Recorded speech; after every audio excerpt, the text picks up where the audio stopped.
Kalau benar pengakuan Erwin Aksa, Anies tentu paham betul bahwa pinjaman ini kudu dikembalikan.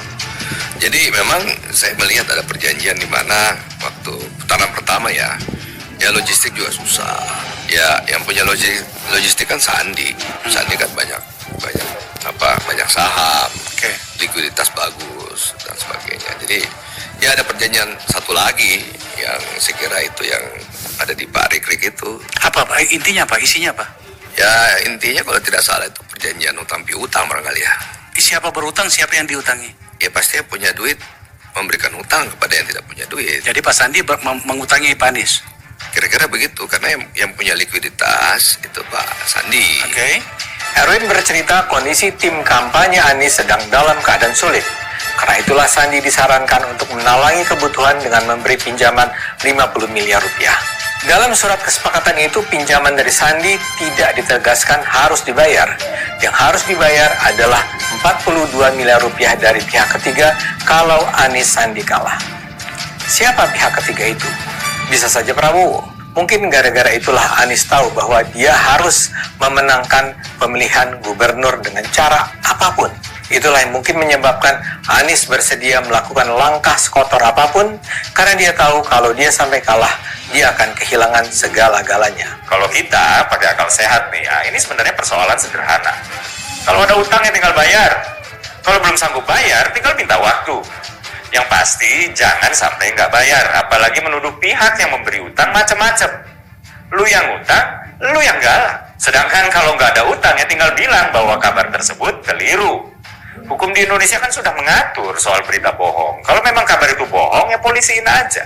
Jelas kok siapa yang mengembuskan isu ini. Apalagi mereka semua satu kubu dalam pilkada 2017 lalu. Jadi pasti tahulah isi jeroan di dalam koalisi mereka.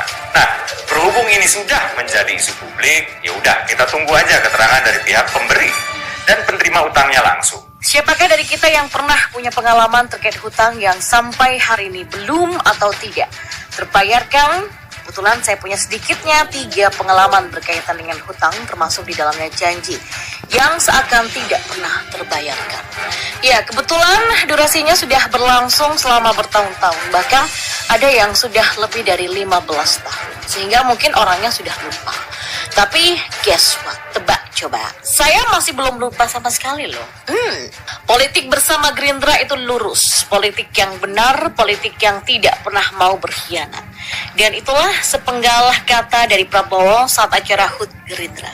Tepat kemarin bertambahnya usia Partai Gerindra yang ke-15 tahun. Partai yang terkenal punya semangat untuk terus menggencarkan keadilan sosial, kini mulai naik daun di bawah kepemimpinan Prabowo Subianto. Mantan jenderal ini terkenal akan obsesinya yang tidak kenal lelah serta pantang menyerah dalam mewujudkan impiannya untuk menjadi presiden negara Indonesia.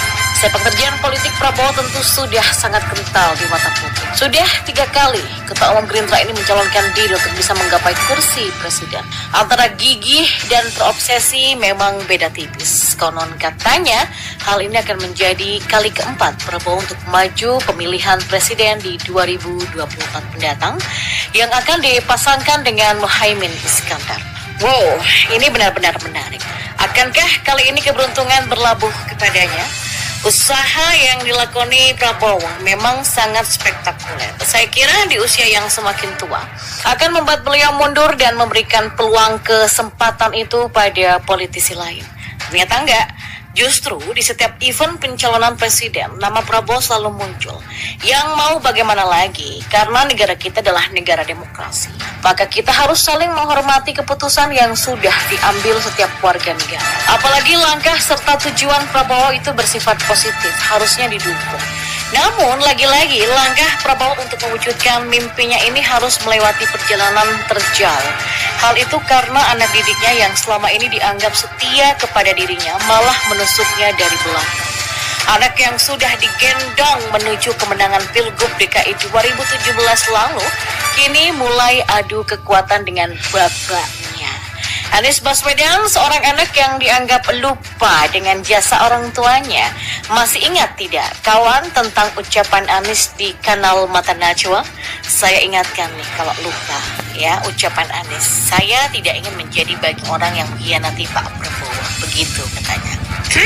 Lucu, bukan tutur katanya kala itu. Wah, ucapan yang mampu menghipnotis semua telinga yang mendengarnya. Seolah-olah kalimat ini akan terus dilakoni Anies Baswedan untuk tidak menjadi poros ketiga Prabowo dalam Nyapres.